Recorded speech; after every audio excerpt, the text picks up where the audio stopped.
I'm really delighted to be able to moderate this panel of esteemed women who are really great contributors to what we would like to think as a very thoughtful country, and in preserving and bettering and improving and expanding our democracy in really challenging times.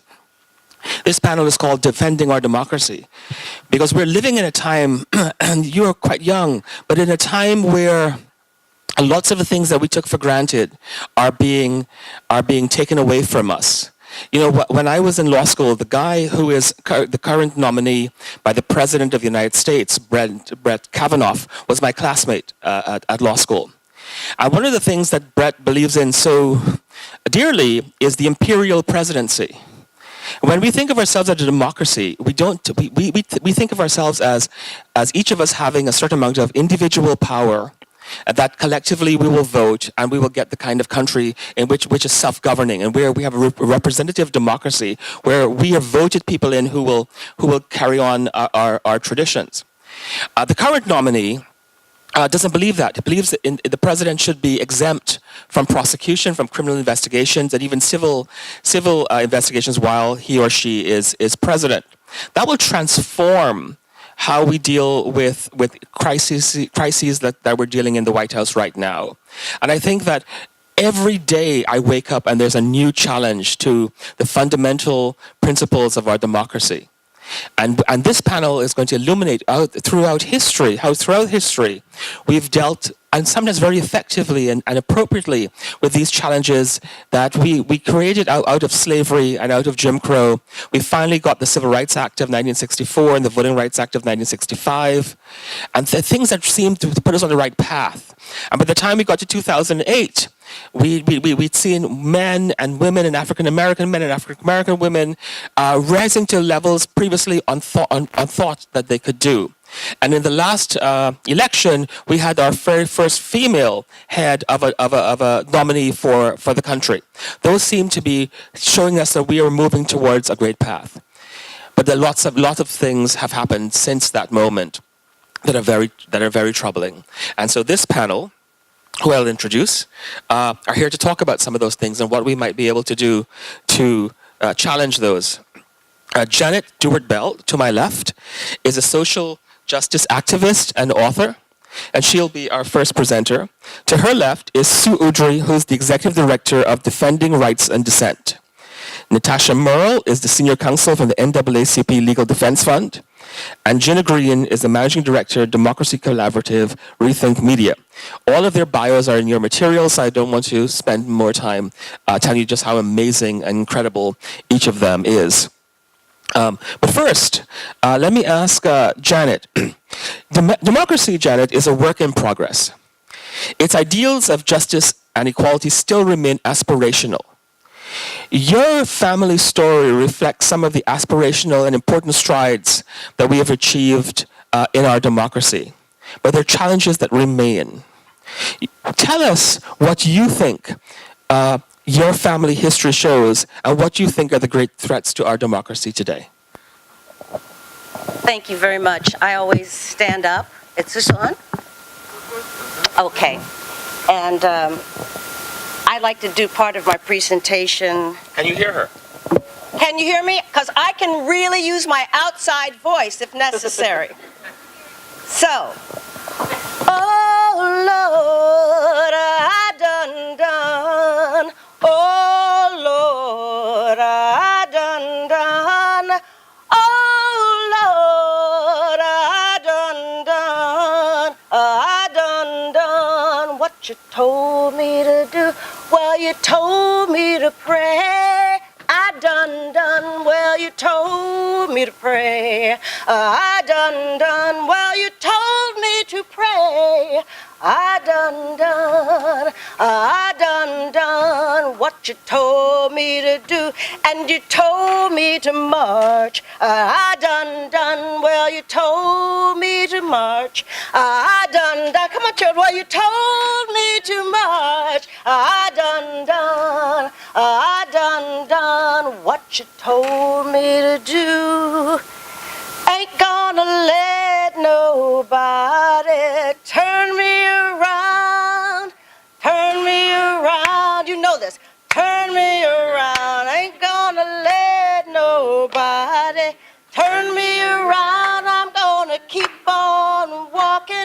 Keep on talking, marching up to freedom land. All right, now.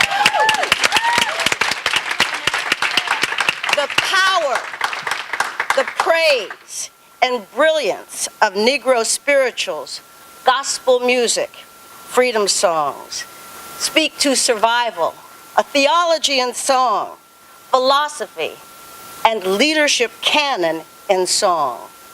Let us keep preserving the oral tradition and be the keepers of the flame.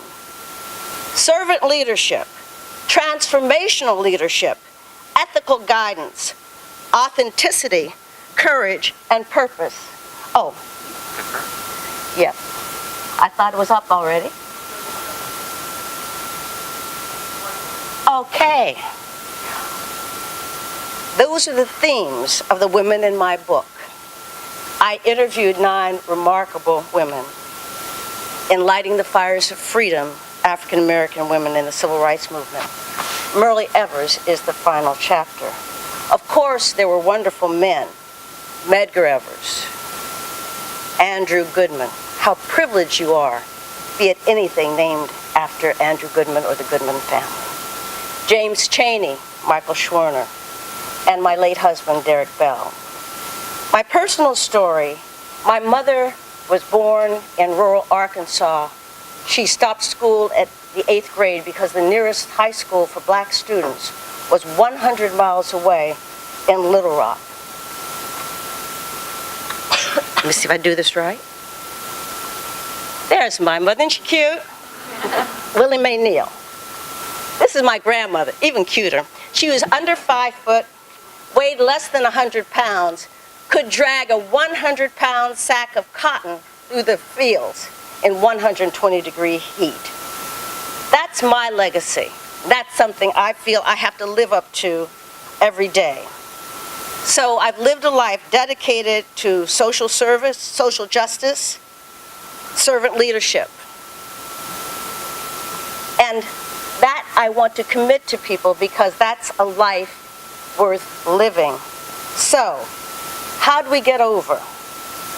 Another spiritual, I know my soul looked back and wondered how we got over. Okay.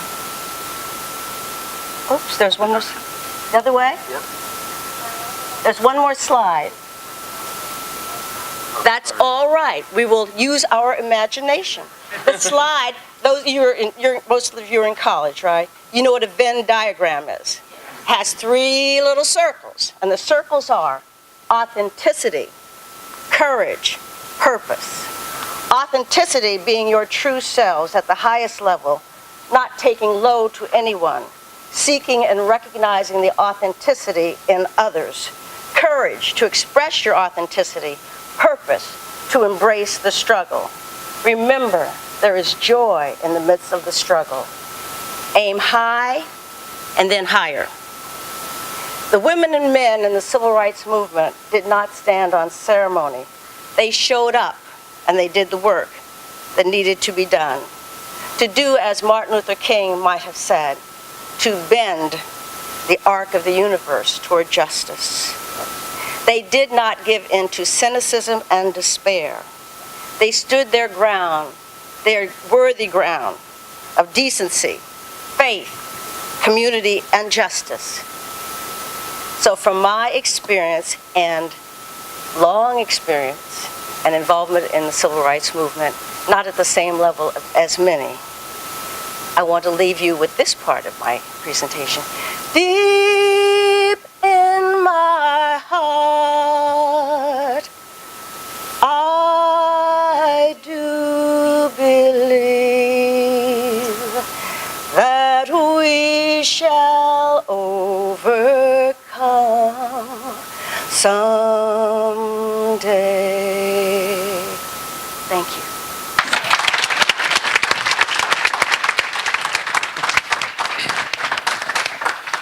Thank you, Janet. That's a wonderful way to start framing our conversation because it gives a challenge to Susan.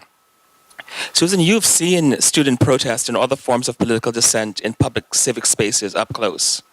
So you've seen some of the challenges today that some of the resistors that Janet talked about are meeting. Can you share with us what's going on and what we should be doing about it? Absolutely. Yeah, that's a tough act to follow, Janet. Thank you very much. I will always join in your singing, even though it's off key and grates on your ear holes. Thanks so much for having me this morning, and I'm really delighted. I was happy to have gotten here last night to be able to hear some of the panel and to talk with some of you, and I'm really excited to be here. I guess, so for me, my biggest concern about democracy now is the assault on the power of individuals to participate in democracy. Last night on the panel, I can't remember who said this, but we have the power. You have the power to vote. You have the power to be out in the streets. You need to exercise that power, right? But unfortunately, there's a plethora of laws, policies, and practices being carried out right now by federal, state, and local governments. It's not all just Trump, that are aimed at impacting an individual's power to participate in our democracy. Oh, you know what I left out? Vigilantes are also thick into it in denying individuals their rights to participate, full participants in our democracy.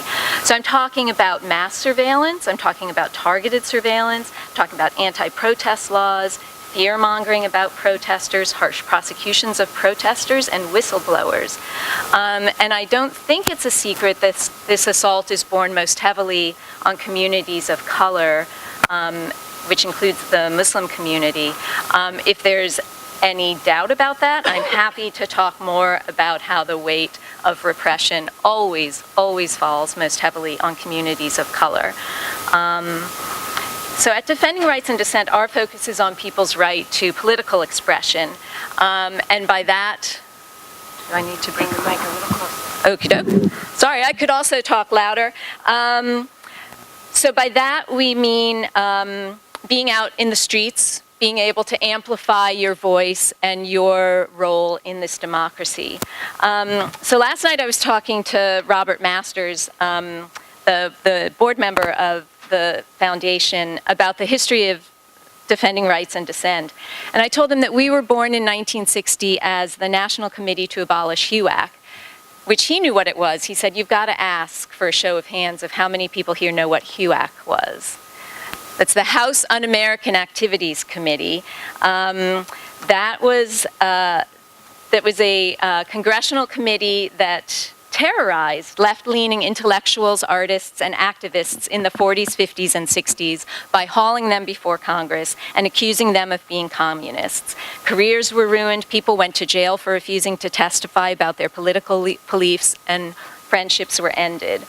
So I think in this setting, I don't need to remind you that vicious crackdowns against particularly civil rights protesters by the police, the blind eye turned toward violence against protesters, or the way the FBI targeted civil rights movement leaders and rank and file in their infiltration, harassment, and destabilization campaign called COINTELPRO. So we know that these things happened in our history, and we can talk more about it this morning, but we need to understand that many of those same tools are being deployed today against activists and against communities of color. And actually, those tools are much strengthened now because post 9/11, fear allowed the political establishment to adopt a whole lot more repressive measures against the population, a lot focused on surveillance of every single American. There was the Patriot Act, there was something called the FISA Amendments Act. These things gave the government huge, broad powers to be able to scoop up our communications. There was a big debate about the Patriot Act and the FISA Amendments Act over the years since Edward Snowden. People know Edward Snowden, right? And his revelations. And a lot of the media and a lot of politicians were like, oh, we're not collecting the the content of your communications. We're just looking at who you're communicating with, which allows them to map networks of activists, of dissidents, of insurgents, of whatever you want to call it. And that gives the government an incredible tool to be able to suppress movements that are challenging the status quo. So I don't want to cause paralysis. I don't want people to feel like, oh, I can't be politically active because the government's then going to be tracking me and something terrible is going to happen. Because there's power in numbers, there's power in solidarity. And I would just urge people to, and I think we're seeing this, I think we're seeing this with the Trump presidency, is that people are energized and they're out in the streets. We saw the Women's March, we saw the occupation of airports when the first Muslim travel ban was announced. And we saw it 2 weekends ago in the massive demonstrations against family separation. So I think there's a willingness and a fire to be out in the streets for people to raise their voices and to protest. And so that's fantastic, but that brings us to this new surge of repression that we're seeing in the states, and we can't blame this again on Trump. It's happening in states across the country where state legislatures are considering and passing laws that are aimed directly at protests and protest tactics that are happening in their states. So in North Dakota, where the Standing Rock occupation challenged the Dakota Access Pipeline, we saw laws pass that increased penalties against people who were occupying highways. And we've seen the same sort of bills being considered and passed in Minnesota and in other states that are directly targeted at those types of protests. Also in Minnesota, they're so nice in Minnesota, yet they keep considering these laws. There were huge Black Lives Matter protests that took over highways, took over the Mall of America. So what does the legislature do? They don't address police brutality or police profiling and police killing of innocent people. They instead consider and pass laws that will increase penalties for being in highways and increase penalties for trespass, aimed exactly at the Black Lives Matter protests. We're also seeing a massive drive funded by the Koch brothers. Feel free to hiss and boo if you want right now. Thank you. Aimed at what they call campus free speech laws, which are laws that would compel public universities to sanction, including expel, students who dare to disrupt a speaker who's been invited to campus. And they call this free speech because they don't want to impact the speech of the well-funded speaker who has come and has a microphone. They want to expel the students who have yelled to disrupt the speaker. And they don't get the disparate equity, the lack of equity there, and how those what they're doing is trying to silence student voices. They're silencing the voices of the people who don't have the microphone, and empowering the voices of those who do have the microphone. So those are some of the bills that we're looking at and fighting in the states. And in some states, activists have been successful, in others laws have been passed, and then we'll move to the next step, which is challenging them in court, which is something Natasha knows about. So I'll wrap up there, and happy to talk about any more, get into more specifics about some of those bills and some of the policies that we're seeing. Thanks. Thanks, Sue.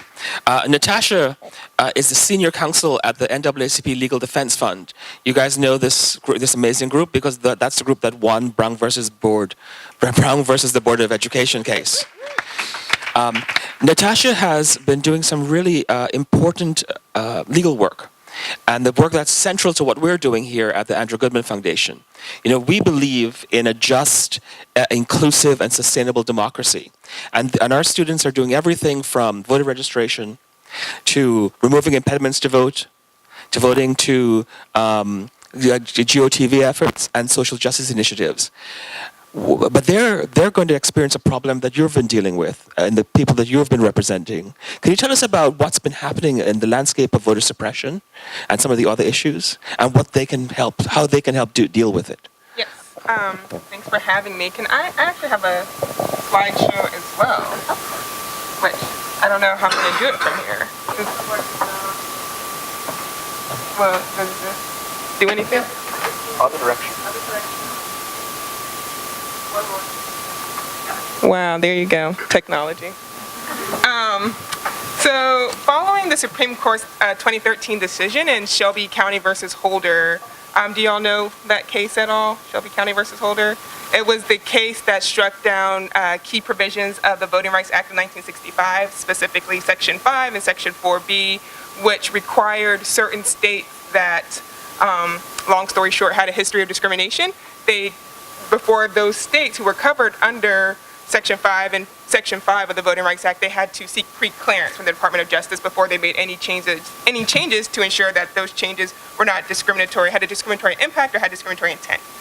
So in 2013, the Supreme Court struck down those provisions of the Voting Rights Act, and so since then, we've seen states and different localities erect barriers to access the ballot, particularly for voters of color. And as Sue mentioned, you can't blame it on Trump because these changes are happening at the state level and at the local level, and I will go through some of those. But and we will talk about some of those suppression tactics that we've seen since the Shelby County decision. But it's also important to note that means in November 2016, when we had our election, that was the first time we've had an election, or the first time in over 50 years that we had an election without the full protection of the Voting Rights Act. And so that's, a very big deal. Which way am I supposed to go with this? Oh, was I doing it? Oh, the receiver that way? There you go. Bam. Wow. No, it's fine. So LDF, the Legal Defense and Educational Fund, we've always been very engaged in voting rights. Like the first slide said, we think that voting rights is the gateway to all rights. To any right that you have to have access to the ballot to enforce those rights. And so we have been even more vigilant in monitoring different types of voter suppression tactics in the wake of Shelby County, given that states can now pass laws without seeking pre-clearance from the government. And these changes can be statewide or local, and that can go from photo ID laws to things more local as changing polling locations. And I actually do have handouts that kind of talk about the different suppression tactics that we've seen at localities since Shelby County, and asking you to be aware and vigilant of these, and to let us know if you happen to see anything. So I believe this slide talks about, so GBM versus Merle and VC versus Abbott are two cases that deal with VC is in Texas and GBM is in Alabama, and those states passed photo ID laws soon after Shelby County. I'm actually on the GBM team at LDF, and other attorneys are on VC, so I'll talk about Alabama for a little bit. Just a couple of days after Shelby County came down, the state of Alabama began to enforce their photo ID requirement, since they no longer had to seek pre-clearance from the Department of Justice to see if their enforcement of a photo ID law would have a discriminatory impact or intent, or was intended to do so. And we provided evidence in court in our filings that the photo ID law did have a discriminatory impact, and that 2 times as many Black and Latino Alabamians lack the photo ID necessary to vote, and have to overcome substantial burdens and hurdles in order to get the ID to vote, such as travel burdens and the cost of the ID. And we also put forth evidence of that the photo ID law was passed with discriminatory intent.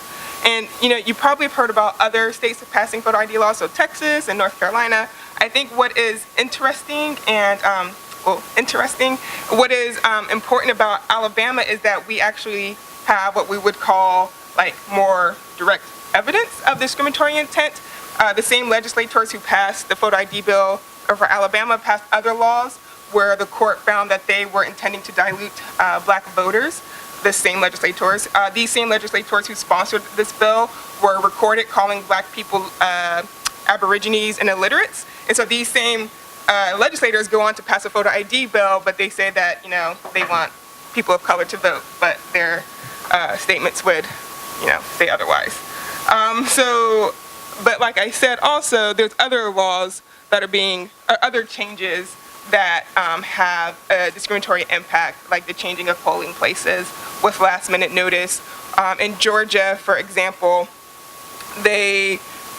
one locality wanted to close 5 polling precincts in a majority black and impoverished community, and so the residents of that locality would have to travel 20 miles to their nearest polling precinct, which is not, as you know, normal. And so LDF spoke up about that, and so they closed only 1 instead of all 5. So those are the kind of things that would go on. And if in Georgia, if that had happened before Section 5 was struck down, they would have to seek pre-clearance to close these polling precincts, but now they no longer have to do that. And so that's why we have to be even more vigilant and aware of what's going on and what changes are made. Going back to the photo ID law, so the states, Alabama and Texas for sure, their justification is always voter fraud. Sorry, go to the next slide. Nope. Voter fraud.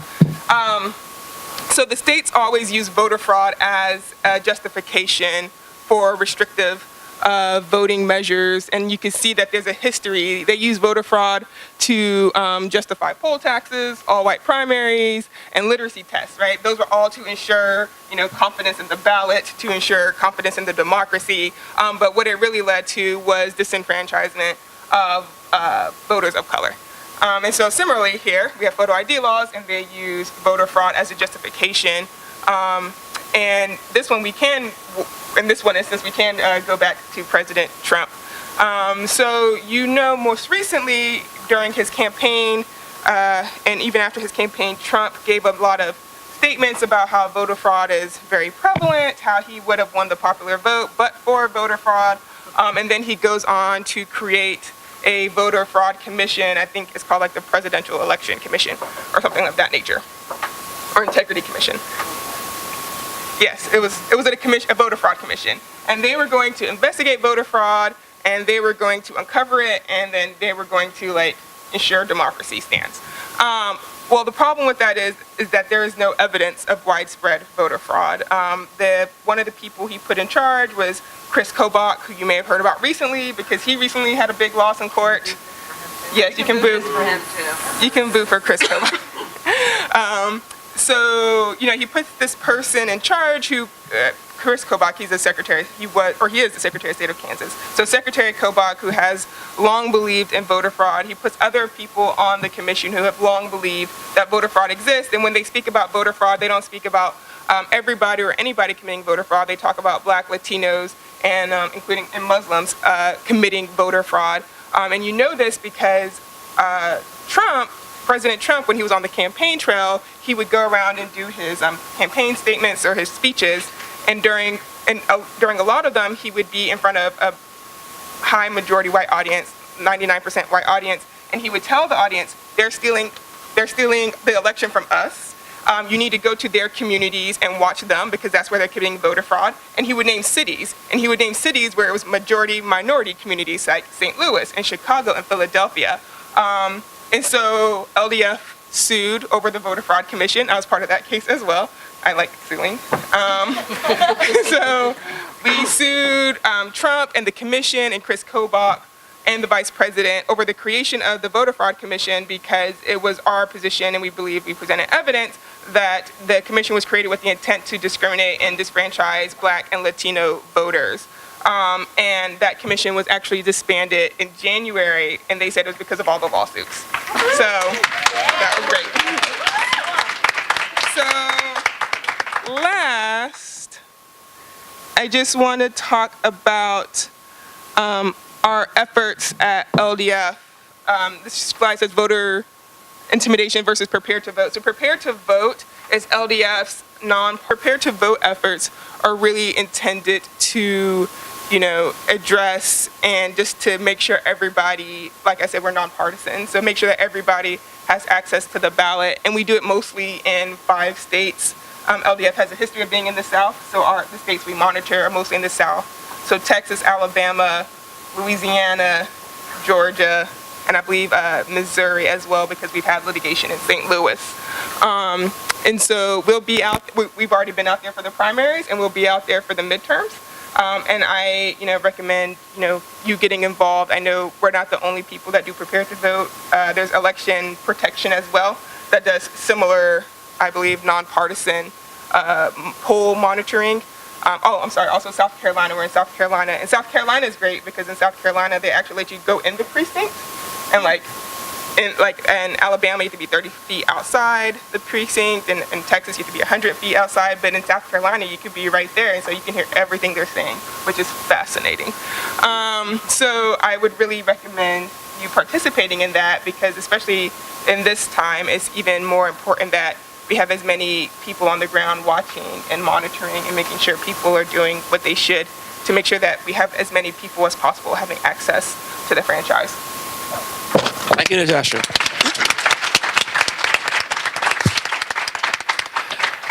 Ginna, you've been the managing director of Democracy Collaborative Rethink Media.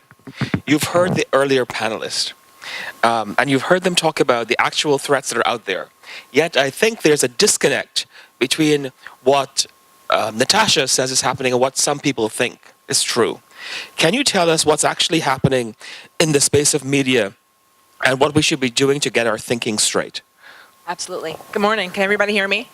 Excellent. I'm Ginna Green, and contrary to what is in your bio, I actually just left yesterday to join Bend the Arc Jewish Action, so I'm coming to this role, coming to today's panel with experience in this democracy space and on these particular issues, but just joined a different organization, so just wanted to clear that up. But one of the things that I did do at the Democracy Collaborative was look at issues of voting rights, but also money in politics and our courts, because our democracy, thank you, it's not just about voting, but we recognize that voting is a fundamental piece of it and is really at that foundation. But what I want to point out about suppression and fraud, which thank you, Natasha, for setting that up so well, is that one of the things that we did most recently, specifically on the voting rights work, is we looked at what people believe. We did 2 years of research where we went out into the streets in Florida and Washington State. We did a poll of Americans where we oversampled millennials, African Americans, Latinos, Asian Pacific Islanders, and we asked them about voting and about voting rights and how they perceive that right these days. And what we found is that most people, which may not be a surprise, most people do not believe that suppression is happening, but they 100% believe that fraud is. Which is, as Natasha pointed out, the exact opposite of what is true. And part of that is because there has been a movement that has been lifting up this fraud narrative explicitly to disenfranchise people of color, and using it, as Natasha pointed out, as an excuse to justify restrictive laws that really put up barriers. So what this means is that we really have a challenge on our hands when it comes to talking about what's important and what's at stake with voting rights, because what we say doesn't connect with what people think. So when y'all are out in the streets and in communities and talking to your peers, thinking about this idea of what suppression looks like, because a lot of folks think of suppression as what we saw in the 60s, right, where we saw active laws and policies and actions that kept folks from exercising their right to vote, whereas now people don't see it. It's not as visible anymore, and it's not on the main stage. At the same time, fraud doesn't exist at all, and yet we think that it does. North Carolina did a study of their voting from the 2012 election. I believe 1.6 million votes were cast, and they found four evidences of voter fraud out of 1.6 million votes. So we really have our path and our road cut out for us in terms of communicating what's at stake. One of the things that I would also highlight in terms of what's important to communicate is that we have the solutions to fix the problem. Groups like NAACP and Demos and Common Cause, they're organizations who are working to put in place the types of laws that actually don't restrict the right to vote, but actually make it better and make it easier. automatic voter registration, same-day voter registration, online voter registration. There are plenty of laws that we can be passing and communicating and talking about that don't say, show me your ID. And in fact, actually, I actually have a new idea. I can throw this out to you guys. One of the things I've been talking about recently, I teach op-eds. I teach op-ed writing. It's one of my favorite things to do. I think it's an incredibly important tool in everyone's toolbox because anybody can submit an op-ed, and I encourage everybody to think about this issue and go home and submit one. That's coming from me personally. But one of the things I was thinking about is when we talk about what's important and what's at stake, one of the ways that we change people's minds is by presenting a clear argument and then presenting an argument that demonstrates why our argument is better than the opposition. So why do we think what we think, and why is what we think better than what the opposition thinks?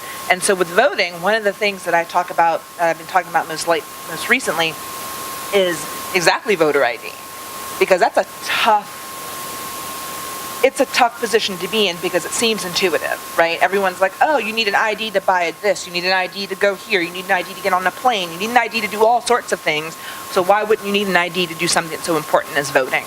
That's a hurdle for us to communicate over. But what I would say is, I want to put people who would oppose the franchise and oppose the right to vote in a circle outside of me. I want to make it clear that what you are doing is explicitly against actually what we believe democracy should look like. So if you want to tell me that I need an ID to vote, then give it to me when I register. So boom, that is a different way to think about voting, to think about registration, to think about participation, and a different way to talk about the issue. So I'm going to wrap up here because I know we want to have time for more questions and from the audience, and I know we're running late, so I'm going to close up. Thanks, Ginna. So, Ginna, you said we actually have a challenge on our hands. So I wrote an op-ed recently, and it talks about how less than 12% of young people 18 to 21 voted in the 2016 election. Less than 50% of young people 18 to 24 voted, compared to other demographics who are voting at 60 and 70% rates. So obviously young people haven't exercised their full electoral power. What do you think is the importance of a program like Vote Everywhere that is trying to make a dent in this statistic so that more young people are voting, given all of the tactics that have been employed, both positively, as you said, Dr. Bell, and negatively, as Natasha has pointed out, and the new restrictions that are being imposed upon them, as Susan has pointed out. What can we be doing with Vote Everywhere right now? For me? For you. I think the number one, listen, people don't just vote to vote. People vote because they feel engaged, they feel like their vote matters, they feel like they're part of a system and a community. And so efforts that do, a little bit closer to me, all right. Efforts that do exactly that, actually is this on? Okay. Efforts that do exactly that hold up voting as a community exercise and create space for people to do more than just that, more than just cast a ballot, but to register, to think about the impact of the vote on their daily lives, on their rights. One of the things that I think about is the interconnectedness of all of these issues, of money and politics, of our courts, and of voting rights. And thinking about, at the end of the day, our democracy is in service to us, and we have to serve it as well.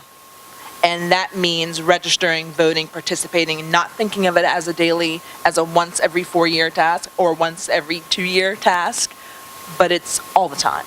And so efforts I think that we can use that do that and underscore exactly what that means are going to help us win.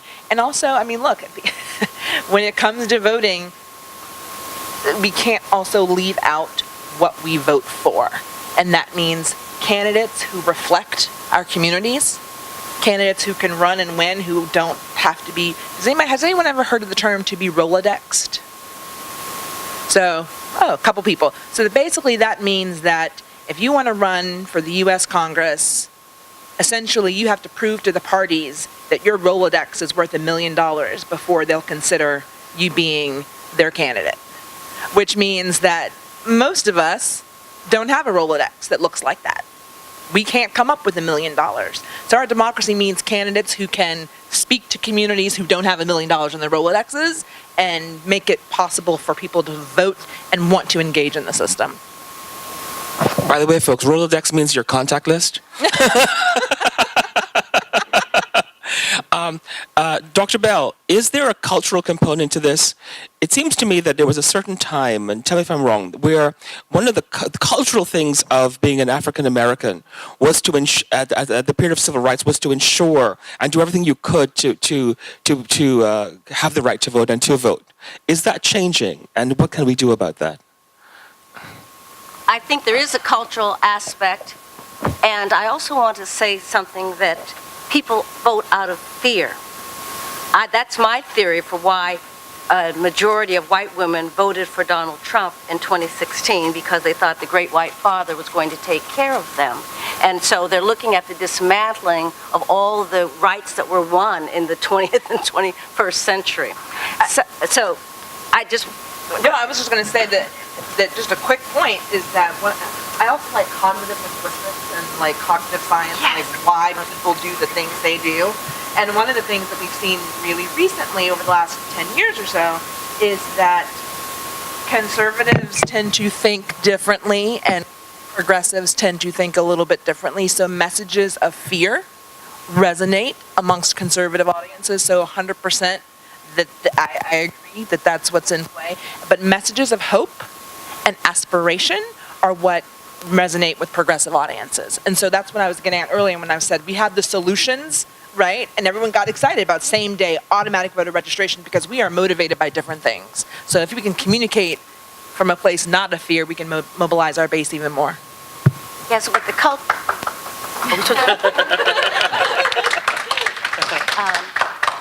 but to address the cultural aspect is that we, in the generation where I came, and I always like to tell my age, which drives my siblings and my friends crazy, but that puts me in a certain context. I was born in 1946 by this mother who was raised in rural Arkansas, who was the smartest person I ever knew, and who was self-educated because she had no other way. But one thing about it, we were not given this falsehood of post-racialism. We took to heart the fact that we had to be good and that freedom was not free. And so that's one of the reasons I try to bring in, and I love art and I love culture, and to try to bring in that aspect so that we have a connection between the past and the present. And so we see, I've talked to some people who seem to be a little embarrassed because they grew up in a poor family. I'm not. Or embarrassed because they did not have certain kinds of things. And so it's important for us. There's some of us who who now cannot claim that we are poor. Thank you, Lord. But who not only have experienced it, but who's very empathetic toward people and who never thought. In my family, the part of the cultural aspect is that you always brought someone along with you. You were never better than anybody else. When I said, my parents taught me, my mother particularly, my grandmother said, do not take low to anybody. There's no one better than you. You are no better than someone else. And she believed that people had certain kinds of opportunities. That was a cultural thing. I was at another meeting, and the young people were talking. I was on a panel. They were talking about post-racialism. It was before 2016. I'd like to talk to some of them now. And they were challenging me, saying that there's a racial aspect, and that racism in this country is so embedded that if we don't talk about it, the conservatives talk about it all the time, but they do dog whistles. You have a book by Ian Haney Lopez, who was one of my husband's students, by the way, at Harvard. And so they talk about it, but they talk about it in ways that are not direct in your face, but people get it. And so one last thing I'll say is that when we talk about cognitive science and language, the power of language, there's a great article in the Washington Post recently about how President Trump uses words as weapons. I think some of you probably read that. So, for example, for him to repeat crooked Hillary all the time, he convicted her without a trial. And so, but what people who are trying to do the right thing, trying to get people to vote, trying to get people to exercise the franchise, trying to get people to believe in that we have to make the ideals of this country, make the promises of this country real for people, we don't use language. We are not as attentive to language as we might be. So, for example, and we say that certain people believe that there's voter fraud. They don't believe it. They allege that there's voter fraud. That's part of the narrative that they're building up. So I think when we go out there, we talk about the false, that we have to couple it. There's the false allegations of voter fraud. There were more people in the Trump family who double registered than there were in these, 1.6 million people they found? I mean, come on. There are, but the power of language but we can also use language that really furthers the cause of justice. And so I just commend that to you. It's hard to do all that in a short time, but it's just to look at some of these things, the books that you have. I'm not talking about mine, but the other 3 books you have, it will help you develop a context, help you develop a narrative. If you look at some of the stuff that George Lakoff is doing and the Opportunity Agenda does on talking points, how we talk about certain issues, those I would commend to you as well. Thank you. Susan and Natasha, with all the positive possibilities, we have spaces closing on young people. We have civic spaces that are being tightened by surveillance and other things. What should these young people be doing and thinking about to overcome this, and also to do all the things of protecting, of monitoring polls and so forth, to combat the opposite effect that's happening? Organize.